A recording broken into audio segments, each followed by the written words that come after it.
and welcome to another live episode of The Cole Memo. We are live, so I just adjusted my microphone. If you're wondering, hey, how do I tune into these live streams if you happen to be listening to this show after the fact? Well, I would say the best way is to subscribe to my channel on YouTube, but you can also follow me on social media, and I will usually post before I go live. So that would probably be a good way to tune in. Once again, we're live, so comment below. We can display your comments. Looks like people are already commenting. Somebody says, hello, two of my favorite peeps on YouTube, The Cole Memo and Miggy420. Yeah, shout out to Miggy420. If you're not familiar with cannabis legalization news, I've had Miggy and Tom on my show in the past.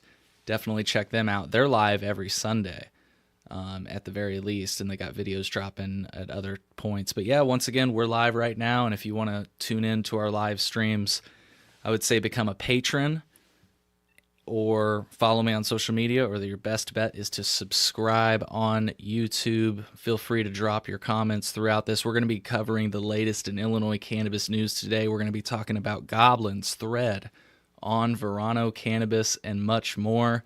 Before we get into it, I want to remind you that you can view my mini documentary now.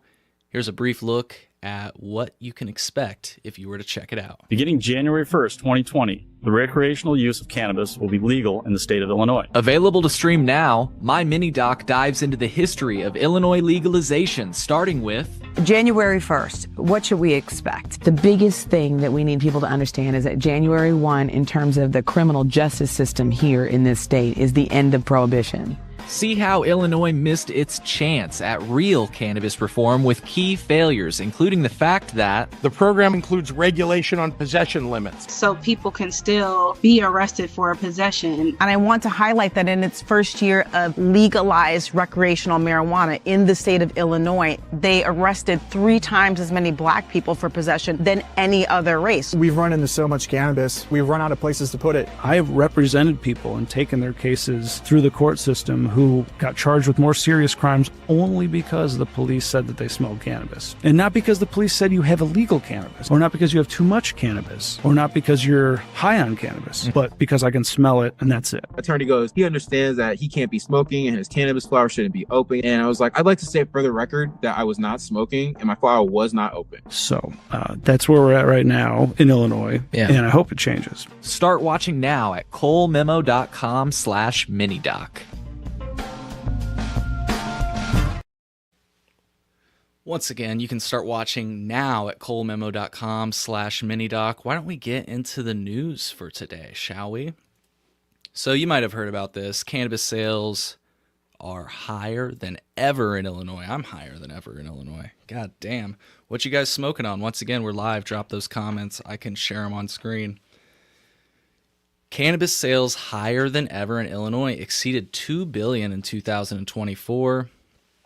The story goes from WCIA, a local news outlet. They say, as the 5th anniversary of the legalization of adult use cannabis in Illinois rolls around, the state is celebrating the 4th year of record-setting sales. On Thursday, the Illinois Department of Financial and Professional Regulation announced that over $2 billion of cannabis product was sold in 2024, which was a 2.5% increase from last year. So super interesting stuff as always as we go through these stories. If you check out the show after the fact, I'll have a link in the show notes where you can find all the links that if you'd like to read up on these yourselves. Hey, Rachel, Barry, how's it going? Thanks everybody for dropping comments. I do appreciate it. Somebody smoking on homegrown and bred deep chunk and Cinderella. It tastes like pineapple and Parmesan. That sounds really good. Miggy says Cole got them HTML skills. Dope link that puts you in the studio. Oh yeah, and Miggy's calling in. I'm going to add Miggy to the show. Miggy, how is it going, my friend? Yo, what's up, man? Not much, not much. And yeah, if people are wondering how Miggy just joined the show, you can join the show now at colememo.com/live. Super easy to join, right, Miggy? Yeah, oh yeah. I love that you that link was really, I didn't know what to click on, so like or what was to expect, because I was like, is it a Zoom? Is it a video? I'm at work, so that's why I got the little Shrek. Yeah, I was about to say somebody once told you know. Hey, that's my sassy Shrek. But yeah, man, it's a great, interesting topic. I saw you post earlier about the Goblin thing, and I was more impressed that Goblin actually pays attention to markets opposed. I thought all these influencers were all like, Delta 8, buy my shit, blah blah blah. Yeah, and he is one that does sell hemp, so yeah, you know, you'd think that he would be more into that, to your point, you know. But yeah, he I think one of the things he said was he was a medical patient in Illinois. I don't know where he lives now, but and he saw the transition to adult use. But yeah, we're gonna be covering that towards the end of the show, so if you want to hop back on then. But yeah, man, what do you think about this current story? Just while I have you, cannabis sales higher than ever in Illinois, dude. You know, Tom pointed out too. What was the revenue? 1.7 billion, almost 2 billion. Yeah. If you were to add hemp, it'd probably be 3 billion. Interesting. Yeah, probably. Yeah. So folks want to check out these numbers. IDFPR released them. There's several stories that are running the data right now. Oh, I just realized I wasn't sharing the numbers from IDFPR. Here they are. So you can see 2023, 2024, and it'll be interesting to see what 2025 looks like. But that's like gross revenue, right? It's not a tax revenue or whatever. Yeah, that is gross revenue. So that's a, interesting point that you bring up, because actually, if you compare the gross revenue, and I'm displaying that on my screen right now, between Michigan and Illinois, even though Illinois prices are more expensive and Michigan is more cheap, they're still making, at least with revenue, more money the last 4 years almost, which is kind of crazy to look at. You know what I'm saying? Yeah, because everybody leaves Illinois to go to Michigan. True. It does make sense. Like, I mean, that's the thing though. Okay. No, I said, I mean, hell, I go, but go ahead. Sorry. I was gonna say, man, that's the thing about all these markets, right? Like, we have 50 different little markets. We're not going to have a good gauge of any of this industry until there's federal, equalness. Right. Yeah. No. Straight up. Until there's like some uniformity, and until then, it's just all over the place. Somebody commented, "Who is this Goblin? Never heard of him." We'll be talking more about that later. But the Miggy, am I wrong? He's just like a Twitch streamer that kind of got famous off of like doing cannabis content and other things. Am I wrong on that? Yeah, no, you're right. I follow this guy Liger on YouTube ever since Luke had him on or something, and the guy does like all the drama. He spills the tea on like all the influencer stuff. So that's the only reason why I know who Goblin is. I don't give a fuck about any of the Twitch stuff or anything. We're all trying to make our own grind. But yeah, I do like him though, because he does seem to stand for something, which a lot of these guys don't, it seems. Yeah. We're going to be playing some coverage from another show that had some comments on the whole Goblin thing here in a bit. Somebody said, I wonder if anyone calculated how much revenue the state of Illinois has missed out on because of hemp. Ooh. I think that's kind of Tom's point, right? That he was saying if they would have calculated hemp in, that it would have probably been higher. Yeah. So. Well, in a market, it's still wild. Here in Washington State, we don't have a hemp competition. Mm-hmm. It's weird to me that you guys have like, you're fighting for this industry out there that, and I hate to say it's bastardized weed. It's not I'm not here for like save the children. I'm just like good product, good knowledge for the consumer, and hemp is kind of what do you call it? Like a red herring. Yeah. It seems like it'd be an afterthought when it should have been meant for, T-shirt, clothes. It's supposed to help the planet, not help your Friday night. That's weed. Yeah. I mean, look, honestly, I think people just they've found a way around the Cannabis Regulation and Tax Act, and they're finding their way to sell cannabis. And I think, to your point, I don't think that this issue would exist if we had, maybe a policy like Washington or even like Michigan. You know what I mean? I really think that hemp is big of a problem as it is in Illinois because of license limitations. You know what I'm saying? Well, it's not so much the license because we're limited here, but it's the rollout too. You guys just rolled it out horribly where you were regulated on the medical side. We weren't even regulated. Our regulated for the medical side was, do you have this script that was given to you by a holistic caregiver? Well, because the medical side, it's not legalization, right? It's just an affirmative defense. You're just saying, don't arrest me because I'm following the rules. Here are the rules. But like the rollout is the biggest for you guys, for Illinois, is why I think the hemp market's so contingent out there, so strong. And the fact that no one's fighting it, or they're fighting it, but like they're losing, it seems like, because I would think all the consumers want to be on board. You know how I share the memes with you about like home grows and stuff? Mm-hmm. Recently, I'm going through all my hard drives, and there's this old meme I have of Jack Nicholson when he's in the Shining, frozen in the snow. Yeah. And, I was going to share it with you. It's on my desktop at home, but I'm at work right now. The whole thing that I put, this was like, fuck, dude, 8 years ago when CBD first became a thing. Mm-hmm. And the whole thing I was like, and again, nothing against hemp, but like CBD laws leave the rest of the country out in the cold, right? Like when you have these pertains to like just one part of the plant, it makes no sense. You know what I mean? Yeah, I think somebody makes a good point though. Really what it comes down to, man, I agree with you. I hate this like the arbitrary split in it, but when, this isn't the full language of the law, but this person says isomers, salts of isomers. I know that acids is another thing. Like they specifically spelled out that THC from hemp, it was legal under the Farm Bill, right? And so I think that, like, I think what's crazy about this topic is, like, I don't disagree with anybody that says that what people are doing is intentionally sidestepping the CRTA. You know what I mean? Yeah, 100%. I think, like, some people might, like, if they were a hemper, they might say, like, no, we're not doing that or whatever. They are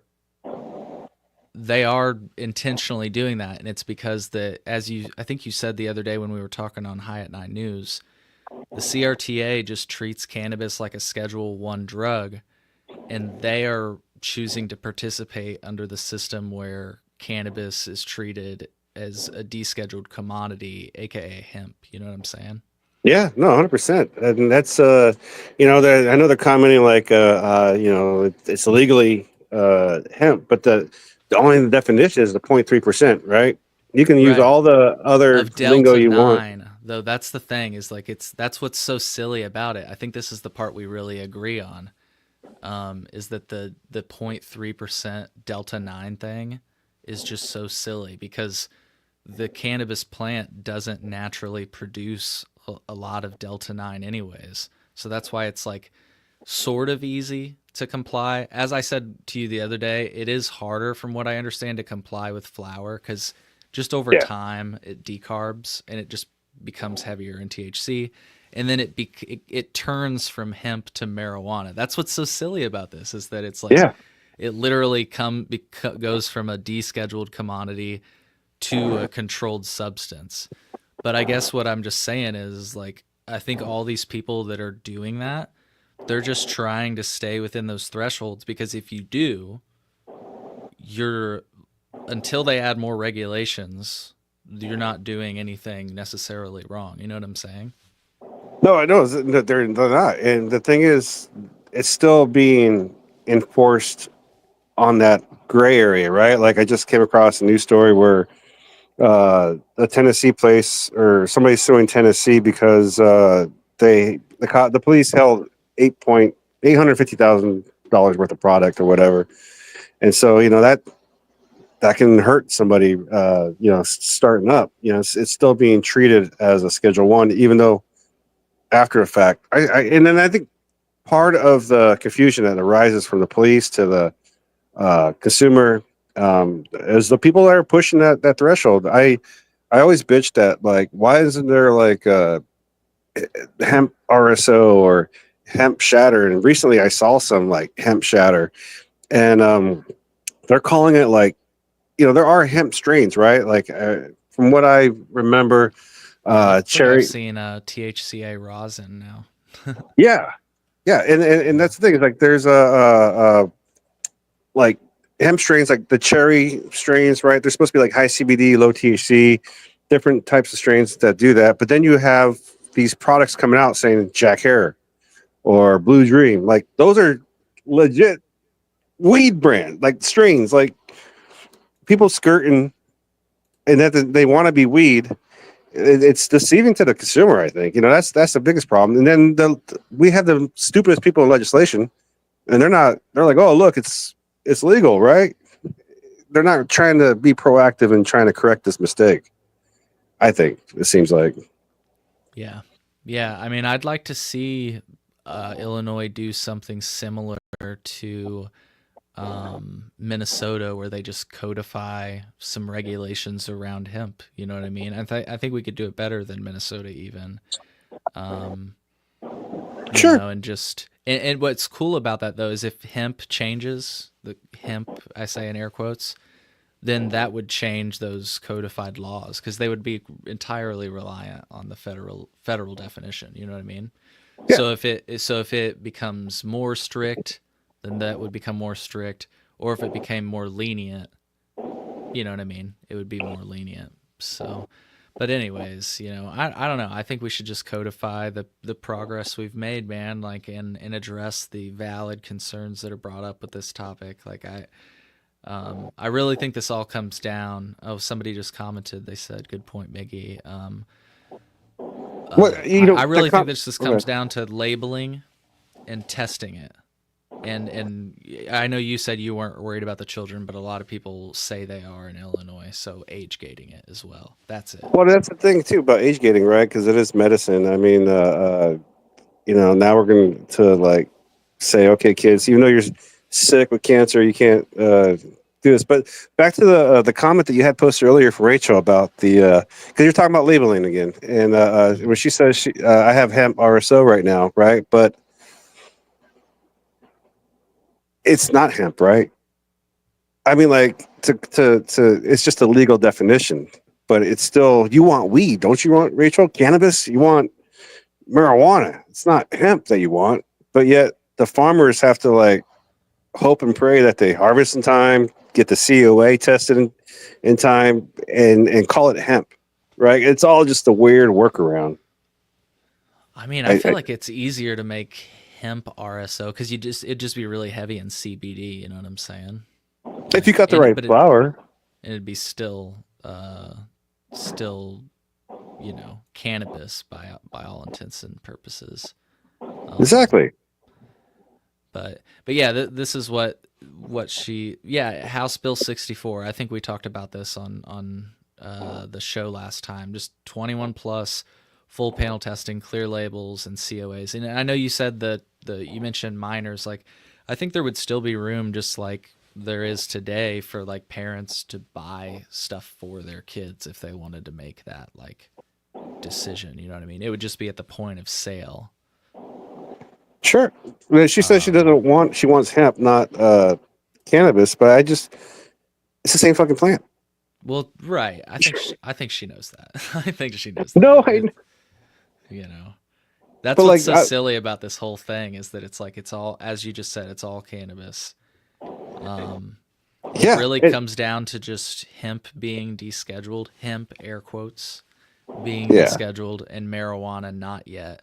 And what needs to happen is we need to take what we've done with hemp and bring it the rest of the way for the whole cannabis plant. Just deschedule the entire cannabis plant, have age gating, have labeling, and testing on all cannabis. and call it whatever the hell you want at that point. It's because it's cannabis. You know what I mean?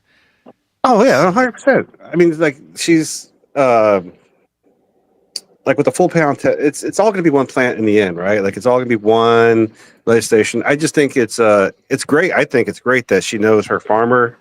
Like you guys have local farmers out there, hemp farmers, right? Like we don't have those, but we do, but they're not selling within our state market. My thing is though, like I'm glad that you got that one farm, locally, but the rest of the nation doesn't have that, right? People in Indiana, when they order hemp, they're fingers crossed getting something of a decent farmer. So, that's where the big gray area comes. It's bad for everybody else, right? It's good for you guys. It's great for you guys because you can get Illinois hemp delivered to you, but like that person in Indiana or... I mean, you can get it in Indiana too. But do they trust, like, is it going to be from the Illinois hemp farmer or is it going to be from China? You know what I mean? That's the thing. You do have to kind of know your farmer. You know what I mean? That's definitely key, and that kind of goes back to like, there's a lot of big companies getting into hemp now. I mean, Pabst Blue Ribbon, Cheech and Chong. And so it's like, you just kind of have to look out for those brand names that you either recognize or trust, or if you meet, like you say, if you happen to meet a local farmer, that's just kind of, to me, it's not really a new thing. In my entire life of purchasing cannabis, I've gone to people where it's like, I don't want to buy from that person again. And I've gone to other people where I'm like, I definitely want to buy from that person again. You know what I mean? No, 100%. So anyway, go ahead. No. Did you have another thing to say? I was about to switch to the next story here. It's a kind of an interesting one. It will actually affect cannabis operators like yourself. So. Yeah, go ahead. Go to the next story. I'm just looking at the chat. It's like I feel like I'm having a conversation with Rachel. Okay, fair. So Illinois officially announced their transition to metric for cannabis seed to sale tracking, folks. And once again, we're leading up to our story on Goblin. It's going to be an interesting one. If people want, you can comment below. If you're on Instagram, I'll try to check your comments every once in a while. It's easier to see if you go to colememo.com/YouTube.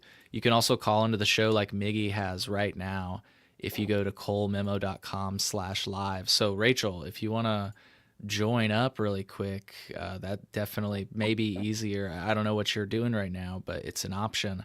Super easy to join, colememo.com/live. We're just bouncing through stories, but happy to bring you on. And you don't have to show your face. Yeah, I'm sure she'd be fine. She's been on the show in the past. She's super cool.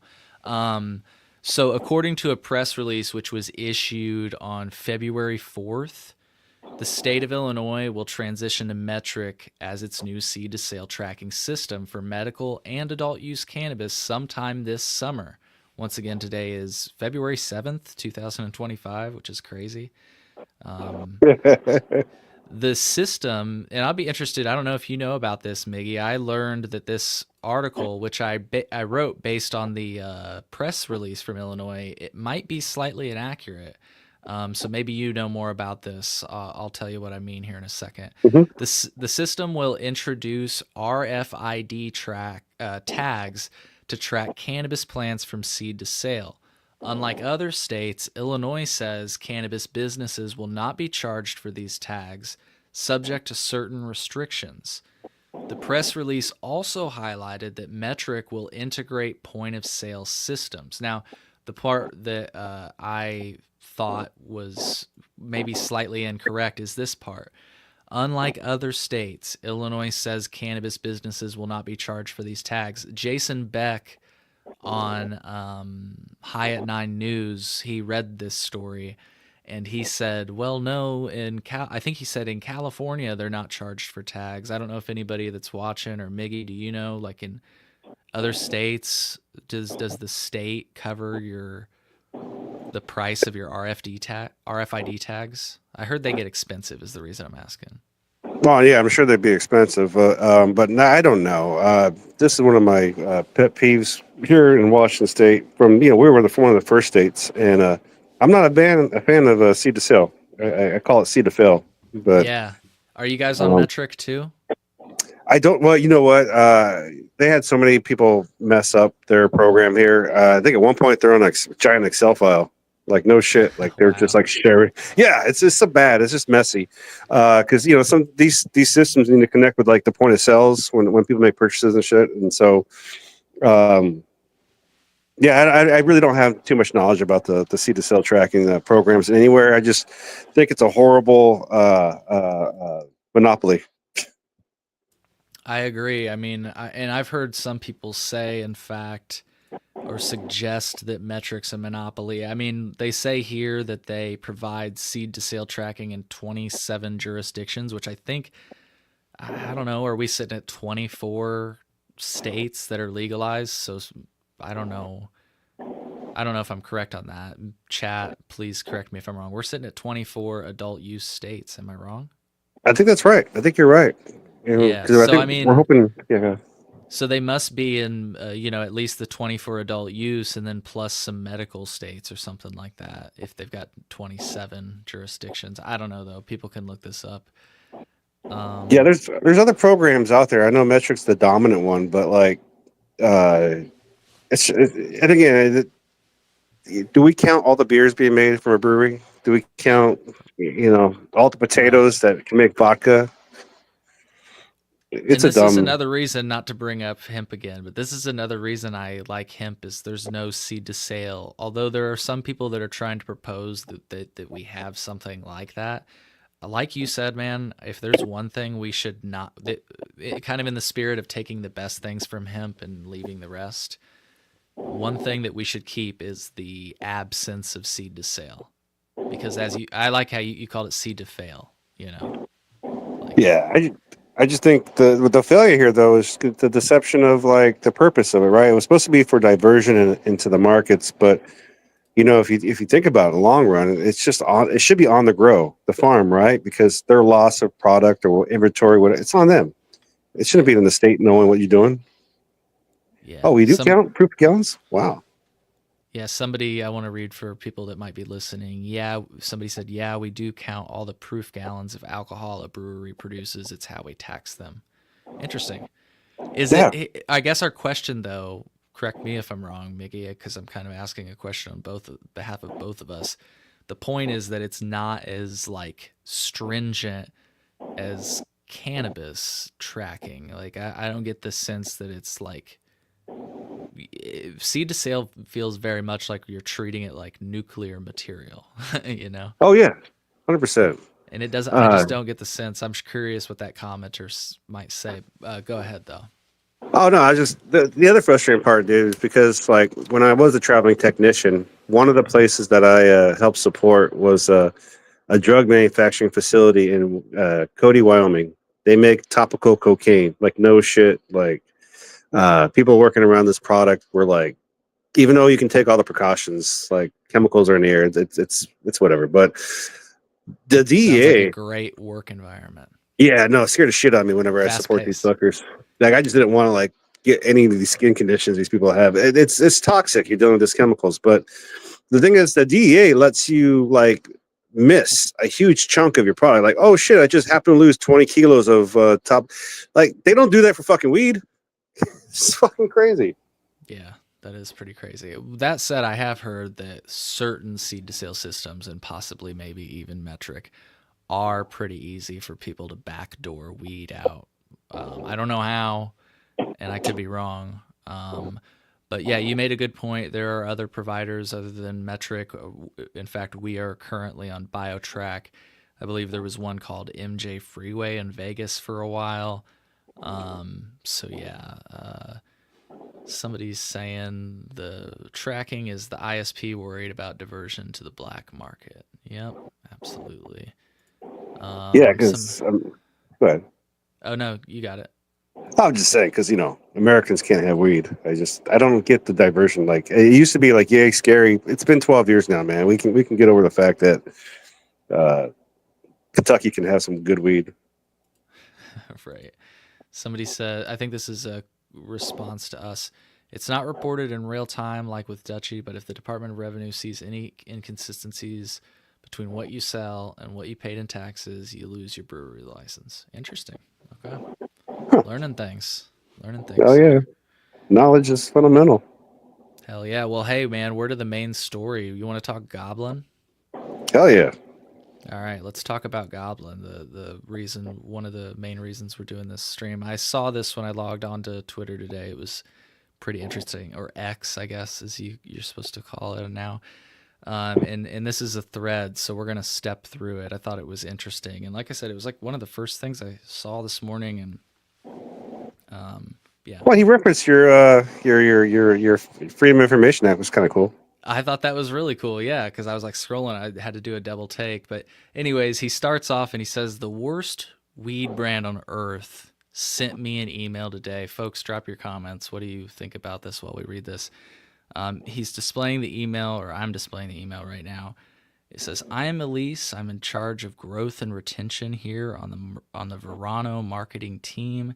We are looking to pilot a partnership with some Twitch streamers, and doing more research, I found you have a fun YouTube channel as well.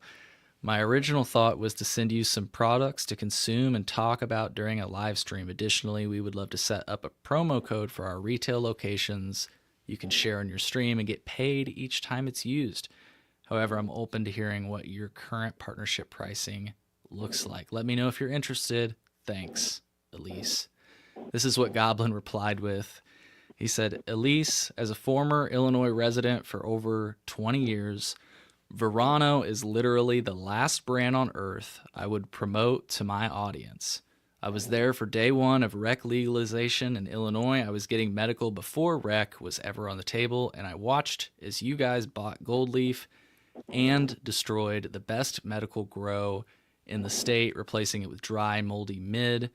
Your company has never once owned up to the issues with your grow or the mold being put into the market. You guys could care less about the health of the medical patients you're supposed to serve. I find it hilarious that you guys would rather spend money on marketing than fixing your products. 5 years later and your weed still sucks. Respectfully, please go fuck yourself. Thanks. Very interesting stuff. So I will say, I don't know, somebody commented today, I don't know that the part about them buying Gold Leaf is true or false. I really don't know. I think that I don't know, it's a brand. They used to be Ataraxia, then they're Verano. I don't know what was going on there, but I'm just trying to point out that, there's some more details to the story. This is where I had to do the double take. I was like, whoa. He referenced some of the data that I had in a FOIA, which I can link that in the show notes. He says, these guys bought the best medical grow in the Midwest, torched it. They were selling med patients 8s with mites in it. They got fined in 2022 for applying pesticides after vegetative stage and never addressed it. I have no sympathy for Verano employees, he says. This is my FOIA. And I mean, candidly, I guess, not that he really asked or anything, but I just published this data. I didn't ask Verano for comment. So basically, and again, I'll share this article. I can share it right now. The reason I did this, I think people might find this interesting, because you could do this today perhaps and get more information from the state. So I'll share my screen here. Basically, in the past, a website called grownin.com had reported these fines that had been issued. So failure of offsite video storage, unsecured exterior door, failure to register a cannabis product, stuff like that. Well, not too crazy. But it kind of inspired me. I was like, well, it's not like anybody can do this. So and again, if you're watching right now, folks, you can go to this article on my website and copy and paste this and just change the date range and I'm thinking about doing it, soon to see if there's been any more. But anyways, I ended up getting data. Here's the data that Goblin actually shared in that thread. And yeah, what he's pointing out, and here again, you remember I said ataraxia earlier. It doesn't say Verano here. It doesn't say gold leaf. It says ataraxia, which seems to be like related to Verano. I just don't understand the relation is my point. But yeah, they got fined almost $65,000 according to these records from the state of Illinois for applying pesticides after the vegetative stage. So that means in flower. They failed to update and maintain pesticide logs and failed to comply with the Illinois Pesticide Control Act. This is all according to data I just FOIA'd from the state. Again, folks, read the whole article because they not only gave me unredacted data, but they gave me, I worked with the Illinois Attorney General to get redacted data. So I don't know what this is. I don't know what happened, but apparently something happened on January or December 10th, 2021 and, January 25th, 2022, but they got $10,000 and $15,000 fines. One of them was adjusted $8,000. Again, this is just interesting stuff, people. I'm not any, I'm just a stoner like you, so you can request these records from your government too. It did not cost me any money to work with the Attorney General. They're really great people. I mean, at least like the person I worked with, they found the topic of cannabis super fascinating and were like, yeah, Cole, I'll help you with this. And I had no idea who this person was. Oh, yeah. That's crazy that they can redact shit, though. It is. It's part of the Illinois cannabis law. So they're protected from having to publish recall data. If they go through what's a consent order, I believe I detail it in this article. It's been a while. Yeah. They can render a fine confidential through a consent order. And basically that's why I'm not allowed to see it. But what's funny is this data that I got, they just apparently hadn't done that yet. So I must have just requested it at the right time. Because for all intents and purposes, like if somebody tries to FOIA this today, they may not see this data. It may now be something that's confidential, but at the time it wasn't. That's so messed up, dude. Like that pesticide issue right there. Like, did they do a recall on that batch? That's crazy. Well, I think that's actually a sign of some regulation working. I could be wrong, but if they caught them doing that, then hopefully that product never made it to shelves, right? We don't know. We don't know. That's a good point. It's kind of like illegals coming through the border. We caught all these illegals. That's right. So does Border Patrol work or not? We don't know. Yeah. That's Cannabis Critique commented and said that's the part of our high taxes. That's cool, LOL. He said use those services. Exactly. No, when I talked to the Attorney General, I literally, like, the first question I asked them was like, is this going to cost money? And they're like, nah, dude, this is like your tax dollars. And I was like, it's about goddamn time my tax dollars went to something. But anyways, just to continue, I won't go too into this, but he says, having mold is not even the issue here. Literally every grow on earth will face a bug or mold issue eventually. The issue is they never did anything about it.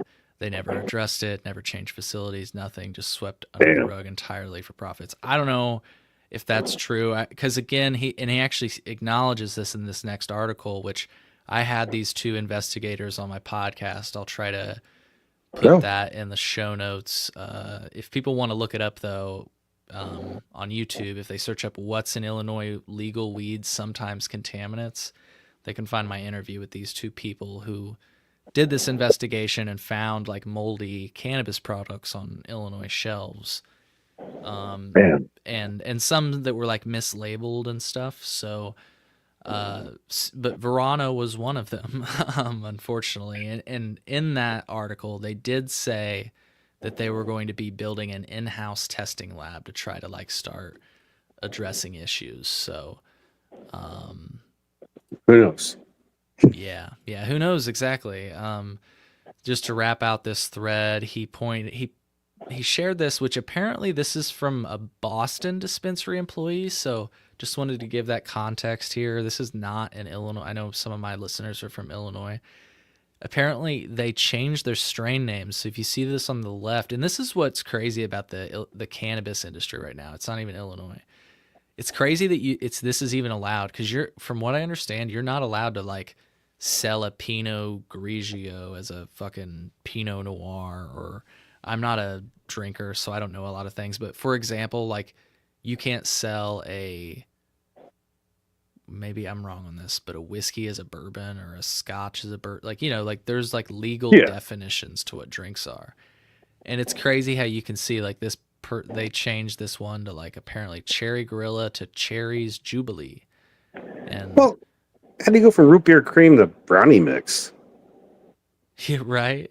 Yeah, there's some interesting ones for sure. Oh, busted. GPS Dosey Coke to Fluffer Nutter Pie. That's the sad thing about weed, though, right? Like you can name any strain what you want. I don't think we're there yet with terroirs and whatnot. I mean, old school wise, but wait, you familiar with the Phyllis Project? No. What's that? It's a really interesting one. You should look at the Phyllis Galaxy, PHYLOS. They have like they're trying to connect all the genetics. Like if you have Snoop Dogg's dream, the lineage of it. But it's really neat because they've been testing like say Blue Dream on the East Coast and on the West Coast, and defining like they're the same profiles, right? There'll be a point in time where we don't call weed a strain. It'll be like I want to, it's the profile you're looking at. Because there's only so many really strains and mixes.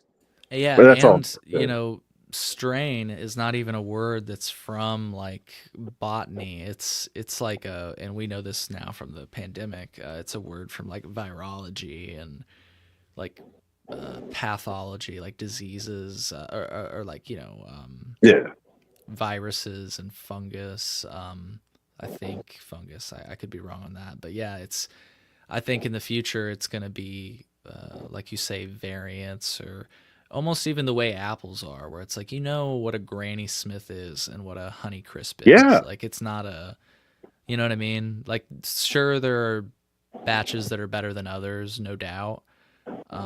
But like it's within your realm of expectation. You know what I'm saying?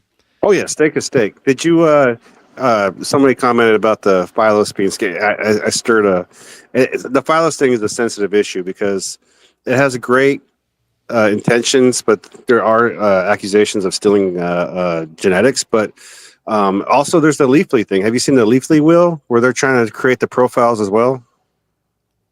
I have. I have seen the Leafly wheel. Yeah. So there's like, it's been terror. That's the word I was looking for. It's been an issue, right? Like just defining our experience, like just even saying you're getting high. It's just nuts. But yeah. Well, there was just a few other things of which I think I've covered briefly on the show. They talked about the alleged insider trading. There was this lawsuit apparently filed on last month, beginning of the mid-January 2025 for a former Verano vice president, I guess, who apparently him and three country club pals were charged with insider trading and conspiracy involving the 2022 failed acquisition of a Minnesota weed company. And Goblin's last post is the best part of all of it. These fucking morons didn't even make any money doing it. Imagine insider trading and losing $100 grand. That's pretty good. Yeah, pretty interesting. Well, let's listen to this is a cannabis show I watch from time to time. I don't know if you've heard of the Dales Report. I think there's some pretty good stuff on there. They've got some big guests from the cannabis industry, and they talked about this Goblin thing. I think this is a good thing to close the show out on. And I'm curious if you have any other thoughts on the whole thing. So we'll play this clip though. Right on. Thanks again for joining me again, Maggie. And if anybody else wants to join and say anything, colememo.com/live before we go. I appreciate everybody tuning in live. Drop your comments. We'll acknowledge them. What do you think about this? What do you think about Goblin calling out Verano? Like, It's crazy. What were you gonna say, Miggy? I said, hit that like. Yeah, hit the like button. Yes, please hit the like button and subscribe so you can check out our next live stream. Let's watch this video. These people talking about the Goblin situation.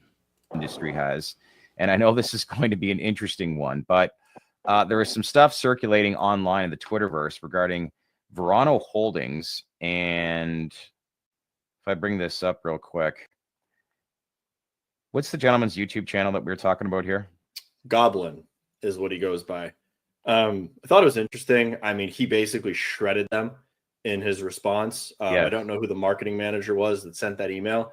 I would love to talk to their marketing department, though, on what the strategy was for having Verano's brand associated with somebody that posts videos about how he takes Xanax, how he gets DUIs, how he overdoses on drugs, how he rates drugs on a yearly basis. The branding aspect of this makes no sense to me. I mean, I think cannabis companies need to have a little bit of more tact protecting the shield and the corporate image of the company. Yeah, I guess it makes sense that he's got a large audience, he gets views, but this might be just hyperbole and just very anecdotal, but those kind of channels are aggregating people that are buying from the black market. Those kind of channels are aggregating people that are buying. How old is he? Hemp-derived, I'm not sure, hemp-derived THC products from gas stations. Those channels are not aggregating people that are going to be walking into dispensaries for the most part. And if I'm Verano, I don't want my brand associated with creators like that. There's plenty more pools of people online that have channels that have integrity in them that I would want the shield of my brand being next to. Not someone that's talking about getting high on Xanax or someone that's talking about inhaling a mushroom vape and getting high off his ass. Like, it just makes absolutely no sense. And you got what you kind of were asking for. They reached out to somebody that has absolutely no interest in corporate cannabis, has no interest in being associated with a regulated industry, and they got put on blast for it in a complete thread about their New York operations. I don't want to see any other MSOs going towards channels like that to brand. To me, it makes absolutely no sense. You are discounting your brand, cheapening your brand, and it's not really someone that I would want the legal regulated cannabis industry associating with, especially if I was a shareholder. If I was a shareholder and I saw that that's where they were advertising, that would piss me off. Arns, do you have any like clapping sound effects in the background? That was like an AV rant that was so spot on. Play some clapping background music if you can, Arns. But I'm 100% in agreement with you on that. I know there's restrictions on branding opportunities for the space, but let's face it, there is a stigma challenge that this industry has in an uphill battle. And the last thing we want is associating with brand, like you said, with that kind of stuff. It's like you've already got a tough enough road ahead of you to try to change the whole narrative on the stigma of cannabis and what we've been used to. Yeah. Arns, that was the first thing I saw this morning, logging onto my computer, and I started laughing. I was like, you guys got exactly what was coming to you. Like, what did you think he was going to say? Yeah. I'm going to read actually this. So that's basically it. So much shade. What do you think about that? Dude, I don't, like I said, I don't really know too much about Goblin, but that was a lot of shade that he threw on him about about all of it. Holy crap. But man, I do like, so I like that Dell's report, but also I find it's kind of like present politics, right? Like all these people wanting to pleasure Trump just so they get something done. It shouldn't be how you get things done, right? People should be doing things for the people, but I don't want to have to like stroke an old man just to make things right. That's what it seems like to me with the Dell's report. Like they're always like talking great MSOs. Not all MSOs are great. Not all big businesses good. Not all of them are bad. But like, I'm not too familiar with Goblin's like lifestyle, but that was like put a tree on top of Goblin. That was so much shade, dude. Yeah, so I mean, from what I do know about Goblin, and people drop your comments. I see one just came in. Somebody said we're talking about Goblin right now. So No MSO is great. So basically, the way I understand Goblin's content, and I honestly don't watch it either, but I see it. I follow him. I'm pretty sure on a few different accounts, and I see what he posts. He definitely posts about doing like mushroom vapes, and I think he even bought some of that colored weed. Like Oh. he's talked about smoking crack and getting DUIs and stuff like that. And it's I think what he is and what he's known for, from what I know about him, is being a good storyteller. And I think that, all that stuff sounds really crazy, but I think, I think that's kind of maybe what his fan base is, you know what I'm saying? But again, Yeah. I don't know. Maybe it is just mayhem and craziness. But he is from Illinois. I thought that was cool, and that's why I wanted to give that little story a shout out. But yeah, you're right. 100%. They definitely didn't seem to be a fan of Goblin in that, and Yeah. No, it's just and again, like the influencer thing, it's different. Like you actually focus on the news, and I'm trying to make a good conversation. Whereas it's like the Eric Kahn thing. It's all these up and comers, these YouTube drama people that are mixing. They're not trying to change policy or rules or making it better for everybody. Everybody's just trying to get their bag. Some parts you want to get mad at it. Some parts you're like, you gotta just do that. Get your bag. Yeah. It's a weird world, man. It is a crazy world. But again, I appreciate you calling in. And before I drop off, I'll just say one more time for people that are tuning in that if you have any thoughts about any of the stories we covered today, you can call in right now and share them, or you can comment. We'll display them on screen. If you want to join the show, it's colememo.com/live. There's a button when you get there. And like Miggy said, it's super easy to join the show live. You can do it on your phone, your computer. You don't have to put your camera on if you don't want to. And you can share your thoughts. Looks like we just got a comment in. Somebody said, Miggy said, hit the like. Yes, please hit the like. Smash it, as the kids say. Subscribe if you haven't already. Yeah, very interesting story. It's pretty crazy how viral that thread went, Yeah. Yeah. Good shit, homie. Verano definitely made a name for themselves in Illinois. So, were you about to dip out, Miggy, or were you about to say something else? Oh no, that was it, homie. My phone's about to die, so it was a pleasure just hanging out with you, homie. Yeah, appreciate you coming on. So, take care, dude. All right, well, we are closing it out. Yeah, actually, I was just about to talk about this. This is one of the main stories one of the other big stories I wanted to talk about. I'll display that comment again for people that are watching and want a little sneak peek at what we're about to talk about. One of the things I forgot to mention, one of the stories that we covered here, was that cannabis sales were higher than ever in 2024. I'll share that on my screen again really quick. One of the things that I thought was sort of interesting about the numbers that my friend Phil pointed out, we're going to look at these numbers, is that in December and September, I believe, if I'm not mistaken, there was a year-over-year decline. Yeah, so September of 2024, if you look at the total here for that, so that's for 2024, and if you look at the total here in 2023, there was a year-over-year decline of about $3 million.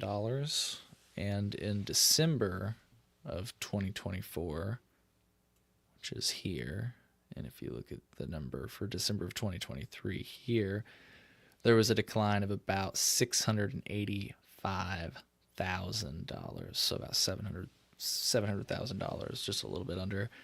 Just kind of interesting comment. While it was definitely bigger year, I thought that was just an interesting note to share. There were some year-over-year declines, a couple. All right, let's talk about this lawsuit, shall we? Let me share my window here. Bear with me. We are live. Somebody just commented and said something. I don't know.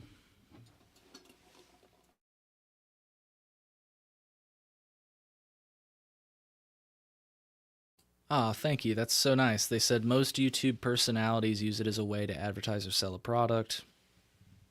Refreshing when people like you, the Cole Memo, try to deliver genuine news or discussion. Most audiences are too immature. That's really nice. Thank you for the support. Smash that like button, subscribe if you haven't already. And if you're able to support, colememo.com/support is a great way to support the show if you're able.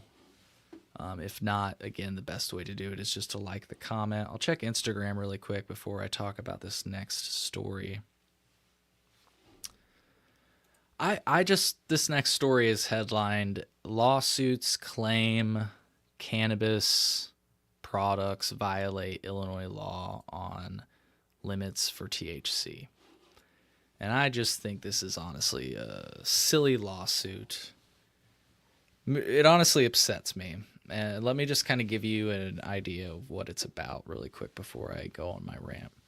And I'm curious what other people think. If you want to call in, oh, hey, we've got a caller. I'll bring somebody on here in just a moment. Actually, I'll bring you on now. And maybe we can talk through this story together. What's up? How's it going, dude? Thanks. How's it going? Yeah, give me 1 second. I'm trying to get my AirPods to work here. No worries. I'm going to kick you back down and just give me a thumbs up when you're ready to come back up, all right? So you can call in live at colememo.com/live. Super easy to join. Somebody said, I would expect sales in Illinois to continue to decline with the presence of any kind of alternative to overpriced and low-quality dispensary cannabis. Yeah. Oh, you got cool. You're all good. Let's go. So thanks for joining. Easy to join? Yes, very easy. Cool. 2 seconds. As long as you can get your technologies figured out. Yeah, and you can do it from your phone. You don't even have to turn your camera on if you don't want to, folks. Thank you for being kind enough to. You've heard about this lawsuit, right? Yes. What's your take on this lawsuit? I think it's kind of silly. Yeah. I don't fully understand it, to be quite honest, but I'm not directly involved with it, so I don't know. All I've done is read a little bit, online, and yeah, it seems a little misguided. I don't fully understand how an attorney would get behind it and try to take it, but yeah, it just seems like somebody who doesn't understand how these things work. I'll just read a little bit of this story just for people that are wondering what the hell we're talking about. So this is from the Chicago Tribune. They say a Chicago law firm has filed lawsuits against numerous Illinois cannabis companies claiming that they're violating state limits on the amount of THC allowed in each package.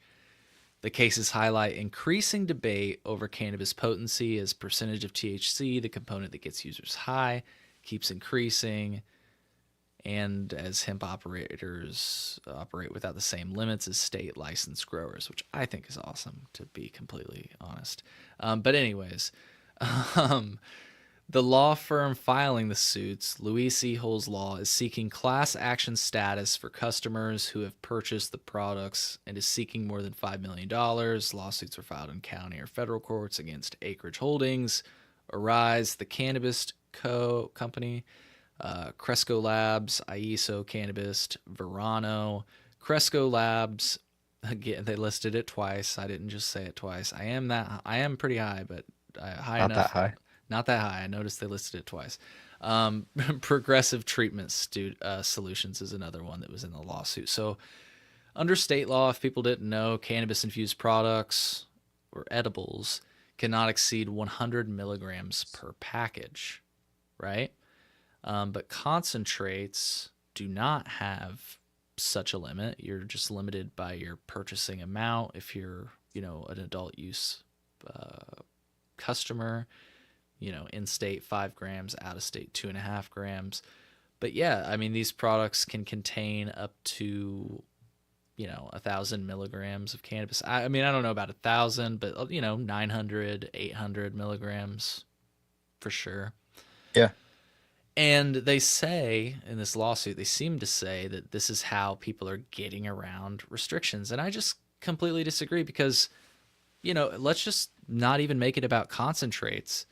You could buy an ounce of flour and probably make an edible that is over 500 milligrams, right? Is there any regulations against a person making their own stuff at home? I don't know of any. Is that considered like manufacturing a Schedule 1 drug or whatever? Like, I don't know, but if it is, I feel like there's some it's crazy regulation thing for medical patients growing their own that they cannot do extraction stuff at home. Mm. But I may be wrong about that. Yeah. Yeah, I don't know. But I mean, you'd think just a simple decarb would be fine. You know what I mean? Yeah. Just taking some concentrate, decarbing it, putting it in some oil, like that's not too much, doesn't seem like so much extraction. But anyways, apparently this person, one of the plaintiffs used Rick Simpson oil, which, is pretty high potency. I feel like another one in this, and I could be wrong, I think they were talking about like the vape oil, like maybe arises like... Yeah.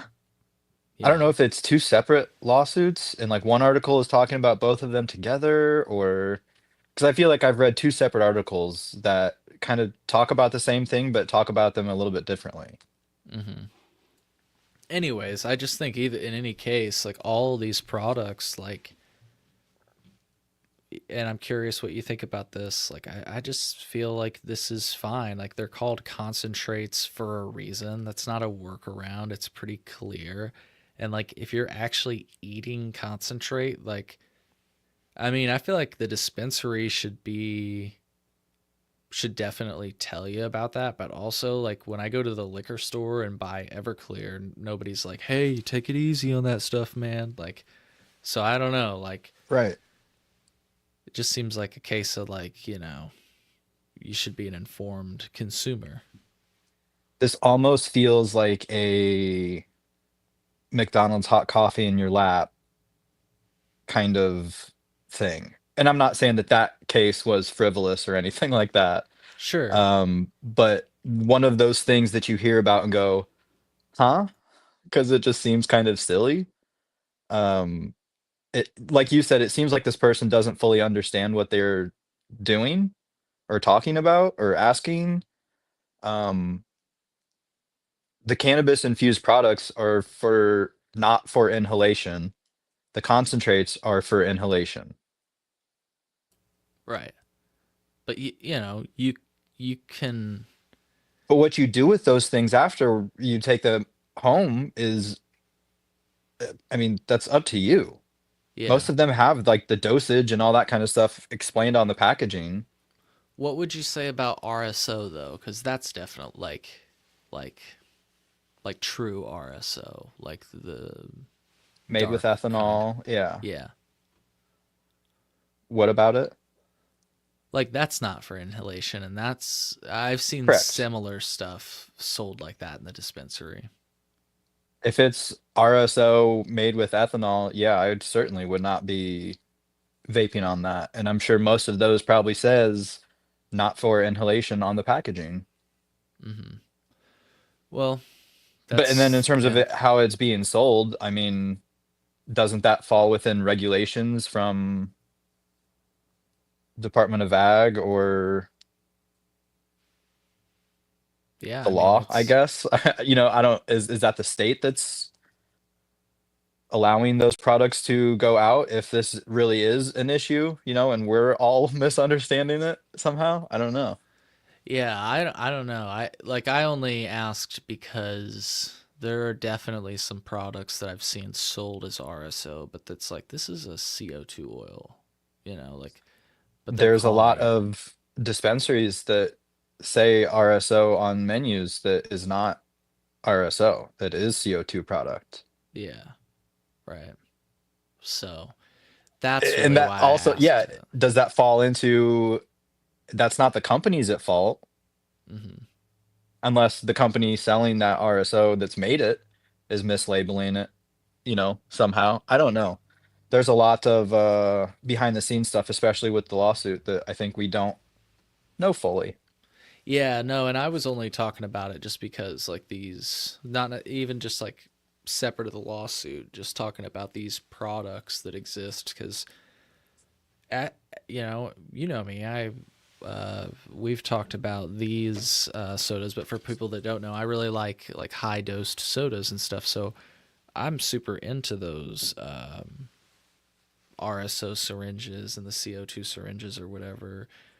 I buy just dabs in general, rosin to make edibles using concentrate because you just have to use so much more flour when you make edibles with flour, and it's just like a fucking like I've got it down to a process where it's super easy to make edibles with concentrate. And I hate the idea that these motherfuckers seem to be I'm saying that comedically. Uh, like they seem to be like trying to take out these cannabis concentrate products. It's like, get out of here. Yeah, I don't think that it's going to go away. I think Oh, I there's totally don't either, but just to even see people like try to be like, challenge it. Yeah, it's yeah, so silly. yeah, I don't understand it. yeah. And So I'm it'll glad be that there's other people that think that same way. I don't and right. some of the statements from some of the companies, I don't remember who exactly had made some statements, and I don't know if it's that article or one that I had read from the companies named, and it was pretty good saying, we fully support the patients and have fully registered products through the state and stuff like that. So compliant and all, that information. But Yeah, I'm looking that up now to see if I can't find a response here. Um, yeah, just an interesting story. Curious what people think. Looks like we got a comment in here. Somebody said, RSO is not a protected or regulated term. We call it resin and resin with an E because it is extracted with a hydrocarbon, rosin with an O because it uses heat and pressure. These are terms of art, not legal definitions, for sure. For sure. What do you think about that? yeah, I agree with that. Yeah, RSO is it's just an ethanol extraction. Rosin is solventless. So, I mean, even CO2 is a solvent for the CO2 oil.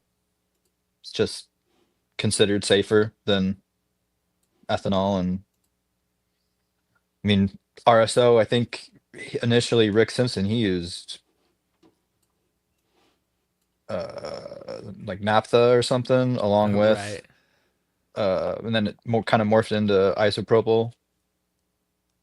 But Yeah, I think I heard about the naphtha thing because there was am I wrong? Is there was controversy about that? yeah, there's some pushback about it not being good for you or possibly poisonous or something Mm, for yeah. ingesting it that way. I don't know. Somebody on Instagram said, I believe Rick Simpson used acetone. I feel like it was Or naphtha. maybe, yeah, I don't. I feel like naphtha sounded right, but maybe we're wrong. Who knows? I'm sure there's been a lot of different stories go around about that through the years too. So Yeah, we very well could be wrong. we had somebody on the show that is friends with Rick Simpson and was just visiting him recently. Maybe I can ask them and get the word right from the horse's mouth, right from the legend's mouth.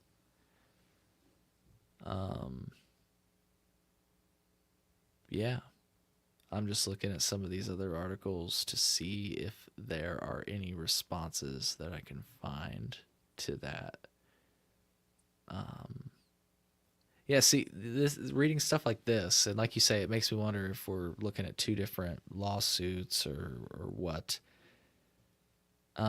Plaintiff and other consumers who purchased the defendant's vapable oils were misled to believe they were purchasing a legal cannabis product that complied with statutorily imposed limits. It does. Required labels and packaging. It does. It does. Like, that's what this... I'll share my screen because I just realized I'm not sharing it. That's... I don't know. That's what makes this... When you read that about this lawsuit, that's where it gets even more confusing. Do you agree with me? There's a lot that gets confusing with this. Yeah, I mean, it's like, what are they talking about?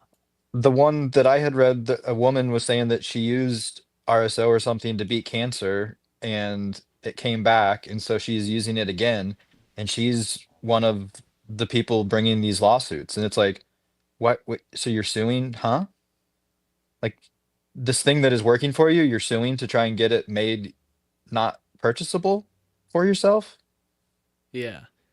And this other line, by exploiting higher possession limits for concentrates, the defendants allegedly generated substantial profits while violating state law. Like, this whole thing is just on its, like, to say that a vapable oil, that, like, they seem to be implying that it wasn't within its statutorily imposed limits.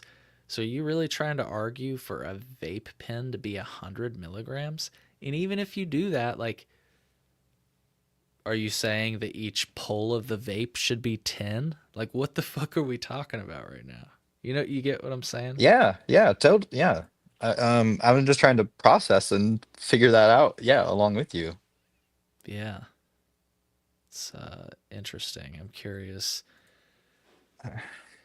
what others think. See if there's any. I mean, 100 milligram vape, you can't, like, each vape would, like, half-gram vape would be filled to just barely not even working. Like, you can almost, like, not consume that. Yeah. Like, it wouldn't be good for the hardware. And you can't fill it with filler to fill up the extra space in the cartridges. Yeah. The smallest they make, is that a 300 disposable? Have you seen 100 milligram disposables? I feel like I've seen like 250 milligram. Is this? I say I know for like 300 I'm used to seeing.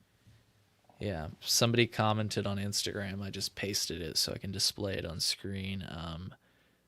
On its face, it sounds frivolous. Someone said, they followed up and said, this is going to be a hard case to win. It's confusing. I mean, I don't know about, I can't comment on that because I'm no legal expert, but just as somebody who likes to think they understand this topic, I'm definitely confused as to what they're saying has been done wrong. Yeah. You know? So I expect to hear more information soon about it, but I hope, I mean, either that or not, you know, because if it's as frivolous as, or as just, you know, as confusing as we find it, maybe it doesn't just drop go it. anywhere. Yeah. Yeah. Someone said you can use a filler, typical vegetable glycerin. It's used for nicotine vapes. I'm not sure what they're talking about. For the like, cartridges.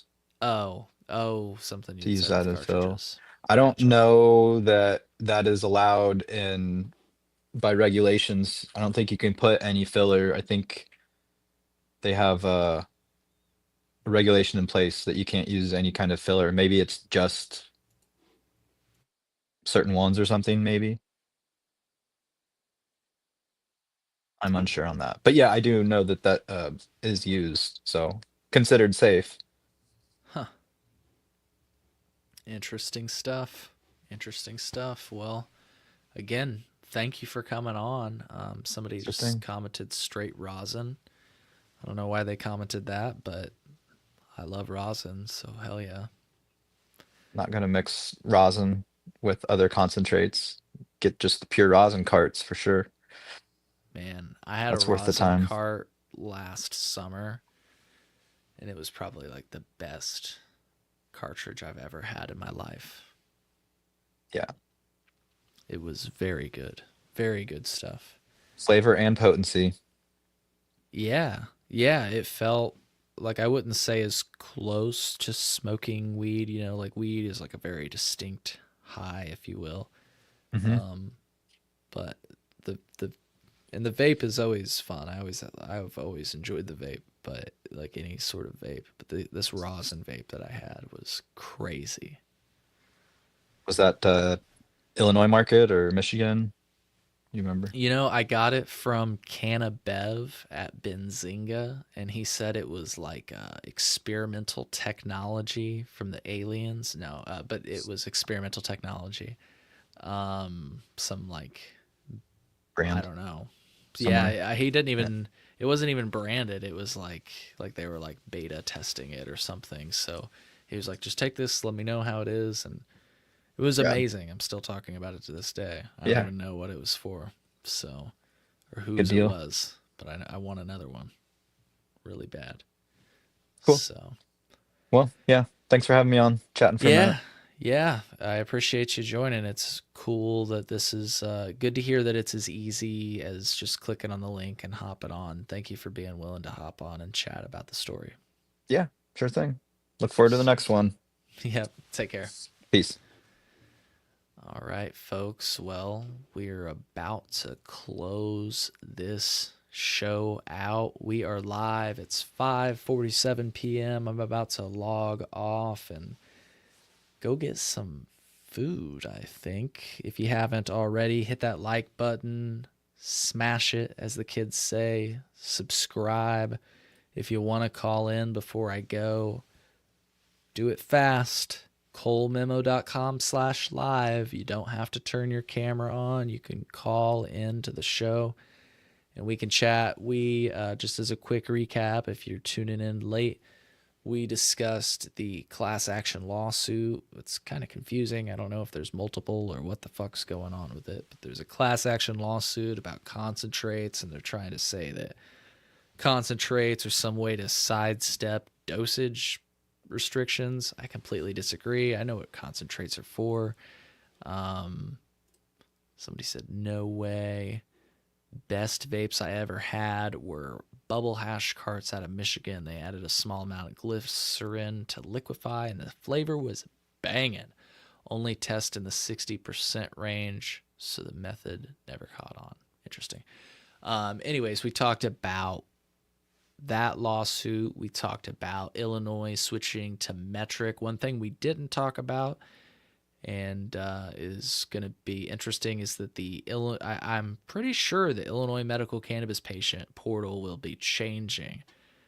I'm not completely confident because they didn't completely answer my question when I reached out to them, but I wrote that article. It'll be in the show notes. We read it earlier. It's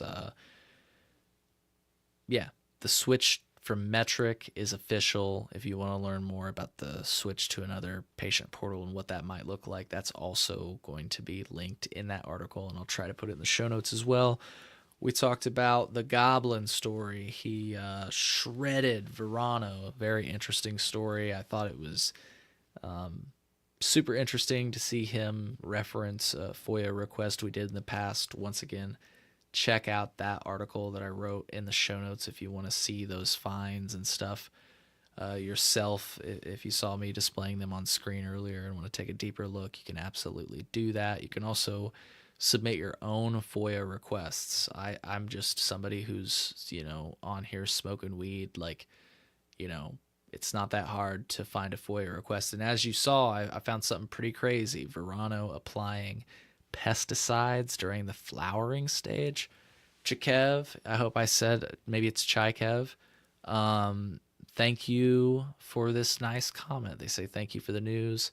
Mike G to God, how's it going, man? If you want to join, Mike, you can. colememo.com/live. It's super easy to join. You can do it from your phone. You don't have to turn the camera on. you can if you want. Super easy to join. I'll give you a moment if you want to do that. So yeah, we talked about the Goblin thing and Verano. I'll have those threads linked in the show notes if you want to check them out yourself, take a deeper dive, because I kind of skimmed over the last few messages that were in that thread. You can also check out the video that I shared during the show. We watched the whole thing basically, but if you'd like to take a look at it yourself, you absolutely can. And let me think, did we cover anything else? Just, check out the show notes after the fact. If you're watching it live, I'll add a link so you can check out the show notes if you're watching it. If you're not watching it live, if you're watching this show after the fact, I'll have a link in the show notes with most of the stories we talked about. Oh yeah, we talked about cannabis sales being higher than ever. Guess what else is higher than ever right now? Me. It's Friday. Mike said next time I'm out eating and it's loud. No problem, bro. No problem. Yeah, we'll definitely link up. So yeah, we talked about this. Talked about the sales number being higher than ever. I am also higher than ever. Thank you for laughing at my jokes. And what's this? Did we get... Oh, no. So, the headline that just came in off the wire on my watch here. Beep, beep, beep, beep, beep, beep, beep, beep. It said, this is the headline. I don't know what the actual story is. Pritzker speaks with officials from Canada, Mexico. More legal cannabis sales sold. It's probably what I'm talking about right fucking now. But that's the headline that just came in on my watch. Folks, happy Friday. Thank God it's Friday. We'll see you in the next episode of the Cole Memo. If you missed the live stream and want to check it out next time, subscribe on YouTube. Follow me on social media. I am at the Cole Memo on Twitter, X, Instagram, all of those things. Go to thecolememo.com. That's where you can find most everything about the show. I appreciate you all. And once again, if you haven't watched the mini doc yet, I'll give you one last peek before we head out. Mike, love you too. Happy Friday. And folks, we'll see you in the next episode. Take care. Beginning January 1st, 2020, the recreational use of cannabis will be legal in the state of Illinois. Available to stream now, my mini doc dives into the history of Illinois legalization, starting with January 1st. What should we expect? The biggest thing that we need people to understand is that January 1, in terms of the criminal justice system here in this state, is the end of prohibition. See how Illinois missed its chance at real cannabis reform with key failures, including the fact that the program includes regulation on possession limits. So people can still be arrested for a possession. And I want to highlight that in its first year of legalized recreational marijuana in the state of Illinois, they arrested 3 times as many black people for possession than any other race. We've run into so much cannabis, we've run out of places to put it. I have represented people and taken their cases through the court system who got charged with more serious crimes only because the police said that they smelled cannabis. And not because the police said you have illegal cannabis, or not because you have too much cannabis, or not because you're high on cannabis, but because I can smell it and that's it. Attorney goes, he understands that he can't be smoking and his cannabis flower shouldn't be open. And I was like, I'd like to say for the record that I was not smoking and my flower was not open. So that's where we're at right now in Illinois. Yeah. And I hope it changes. Start watching now at colememo.com/minidoc.